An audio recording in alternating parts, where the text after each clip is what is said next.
Halo guys, selamat datang di YouTube channel aku. Kali ini aku akan menceritakan kisah horor yang bikin bulu kuduk kalian merinding.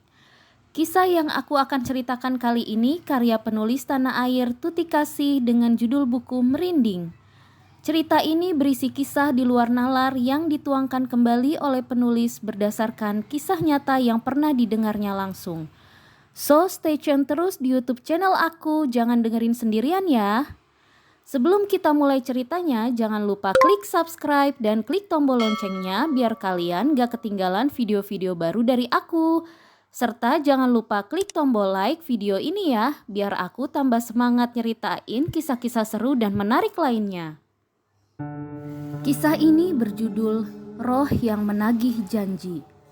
Cerita ini dimulai dari sebuah rumah sakit jiwa di Jawa Timur. Ada seorang pasien yang dulunya adalah dokter bedah ternama, sebut saja namanya Dokter Ridwan. Keahlian Dokter Ridwan sebagai dokter bedah tidak diragukan lagi. Sudah banyak pasien yang diselamatkannya. Namun semuanya berubah semenjak satu peristiwa yang membuat Dokter Ridwan kehilangan ingatannya alias gila.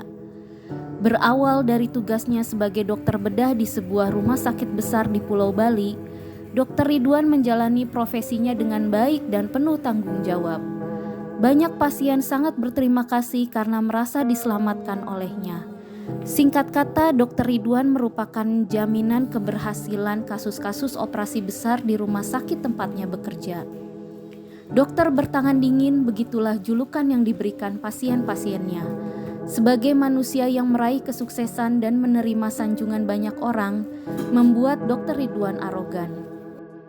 Suatu hari, ada seorang pasien menderita kanker rahim yang menurut diagnosis tidak ada jalan lain untuk sembuh kecuali operasi pengangkatan rahim. Sayangnya, pasien itu tidak mau diajak bekerja sama untuk kesembuhannya. Pasien itu menolak mentah-mentah operasi tersebut. Semua keluarga pasien berusaha membujuknya agar dia mau menerima saran dokter demi keselamatan jiwanya. Namun pasien itu tetap kukuh tidak mau dioperasi dengan dalih takut mati di meja operasi. Keluarga pasien kalang kabut dan bingung. Mereka kehabisan akal untuk memberinya pengertian dan bujukan padanya. Akhirnya keluarga pasien meminta pertolongan kepada Dokter Ridwan. Mereka bahkan menyerahkan hidup dan mati pasien itu kepada Dokter Ridwan. Dengan mandat yang begitu besar dari keluarga pasien dan berbekal kesabaran, Dokter Ridwan mulai mengadakan pendekatan dengan pasien itu. Dia mencoba untuk memberi pengertian betapa pentingnya langkah operasi demi menyelamatkan jiwa sang pasien dari kanker yang dideritanya selama ini. Langkah pertama Dokter Ridwan berakhir dengan penolakan dari pasien itu. Alasannya masih tetap sama, takut mati. Dokter Ridwan tidak putus asa. Dia mencoba memujuk pasien itu dengan memberi contoh beberapa kasus operasi yang katanya lebih parah dari dirinya. Tetapi semuanya berhasil dan nyawa mereka terselamatkan. Begitu gigihnya Dokter Ridwan berusaha meyakinkan pasien itu hingga tanpa sadar dia menjanjikan sesuatu yang bukan wewenangnya. Dengan janji-janji manis dari Dokter Ridwan, akhirnya pasien itu bersedia untuk dioperasi. Keluarga pasien sangat lega dan gembira begitu mendengar bahwa pasien tadi mau menjalani operasi. Mereka tidak tahu adanya perjanjian tidak tertulis antara Dokter Ridwan dan pasien itu. Persiapan operasi segera dilakukan. Dokter Ridwan optimis semuanya akan berjalan sesuai rencananya. Dokter Ridwan lupa bahwa Tuhan jauh lebih hebat daripada keahliannya sebagai dokter bedah. Tuhanlah sang pemilik kunci kehidupan dan kematian setiap manusia di bumi. Seiring berjalannya waktu, tidak ada seorang pun yang tahu apa yang akan terjadi, begitu pula Dokter Ridwan.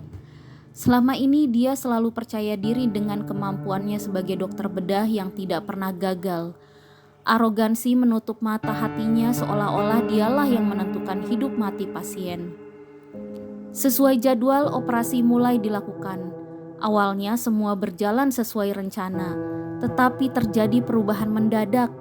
Saat Dokter Ridwan berhasil mengangkat rahim pasien yang terserang kanker, tiba-tiba kondisi pasien menurun drastis. Dengan pengalamannya, Dokter Ridwan berusaha mengembalikan kondisi pasien tetapi gagal. Pasien itu meninggal di atas meja operasi. Dokter Ridwan sangat terpukul dan menyesali kegagalan yang dilakukannya. Dia merasa semuanya berjalan sesuai prosedur. Tidak ada yang salah dalam operasi yang dilakukannya, tetapi mengapa gagal? Keluarga pasien tidak menyalahkan Dokter Ridwan. Mereka menganggap kejadian itu adalah takdir Tuhan. Apabila pasien tidak dioperasi, dia juga akan meninggal karena kanker ganas tersebut. Tidak ada tuntutan dari pihak keluarga pasien, tetapi Dokter Ridwan merasa ada beban yang belum lepas dari dirinya. Hari-hari berjalan seperti biasanya, tapi terasa lambat bagi Dokter Ridwan. 7 hari setelah kematian pasien itu, Dokter Ridwan mendapat giliran tugas malam. Namun malam itu Dokter Ridwan merasa gelisah dan bingung. Ada perasaan yang menyesakkan dadanya tanpa dia mengerti apa penyebabnya. Pikiran Dokter Ridwan melayang pada kegagalan operasi yang dilakukannya. Dia mencoba untuk melupakannya tetapi sia-sia. Malam semakin larut, udara mulai terasa dingin. Selesai menjenguk pasien-pasiennya, Dokter Ridwan memutuskan untuk beristirahat di ruang kerjanya. Namun ketenangan yang diharapkan tidak kunjung datang. Rasa gelisah semakin menyergap hatinya. Dokter Ridwan mengambil sebatang rokok lalu dinyalakan dan diisapnya dalam-dalam untuk mengusir semua kegelisahan yang bersarang di hatinya. Suara ketukan pintu membuyarkan lamunan Dokter Ridwan. Dia pun mempersilahkan tamunya untuk masuk. Pintu ruang kerjanya terbuka. Seorang perawat berdiri bersama seorang wanita yang mengenakan kerudung sehingga wajahnya tidak begitu terlihat. Sang perawat menjelaskan bahwa wanita itu mencari Dokter Ridwan untuk urusan pribadi. Dokter Ridwan heran, ada urusan pribadi apa antara dirinya dan wanita itu sehingga dia datang di tengah malam begini. Dokter Ridwan pun mengizinkan wanita itu untuk masuk dan duduk. Perawat yang mengantarnya segera berlalu untuk kembali berjaga. Kini hanya ada Dokter Ridwan dan tamu wanita misterius itu. Suasana terasa hening. Mendadak perasaan takut merayap di hati Dokter Ridwan. Terlebih saat dia melihat tamunya duduk dalam diam dan menundukkan kepala. Suasana hening tidak mengenakan bagi Dokter Ridwan. Dia mencoba untuk mencairkan suasana dengan menanyakan keperluan tamu wanita misterius itu. "Saya datang untuk menagih utang Anda kepada saya, dokter," jawab wanita misterius itu dengan dingin. Tentu saja Dokter Ridwan ketakutan. "Utang? Saya berutang apa pada Anda? Rasanya ini pertama kalinya kita berjumpa," sahut Dokter Ridwan terbata-bata karena ketakutan. Di benaknya terdapat tanda tanya. Wanita misterius ini lalu tertawa lirih. Jantung Dokter Ridwan berdebar kencang mendengarnya. "Dokter lupa siapa saya. Beberapa hari yang lalu dokter datang dan membujuk saya. Coba perhatikan siapa saya." Wanita itu pun membuka kerudungnya, sehingga Dokter Ridwan dapat melihat dengan jelas siapa tamu wanita misteriusnya. Dokter Ridwan ketakutan setelah mengenalinya. Kamu sudah mati." Wanita itu tersenyum menakutkan. "Ini memang saya, dokter. Pasien Anda. Saya datang untuk menagih utang nyawa pada dokter." Dokter Ridwan benar-benar ketakutan. Dia teringat dengan janji manisnya kepada pasien ini, yaitu berjanji menyelamatkan jiwanya di meja operasi tetapi gagal. Dokter Ridwan mulai menyesal mengapa dia harus menjanjikan sesuatu yang tidak pernah bisa ditepatinya. Wanita misterius itu berdiri dan mulai melangkah mendekati Dokter Ridwan.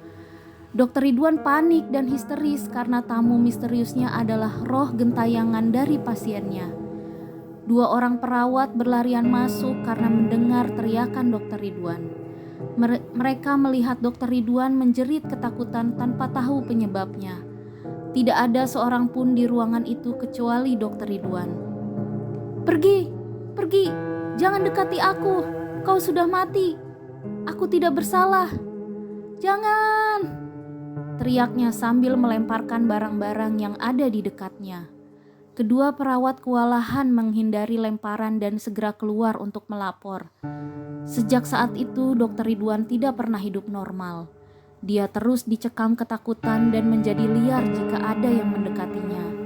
Hingga akhirnya seorang dokter ahli jiwa memvonis bahwa Dr. Ridwan mengalami gangguan jiwa tetap dan tidak mungkin untuk disembuhkan.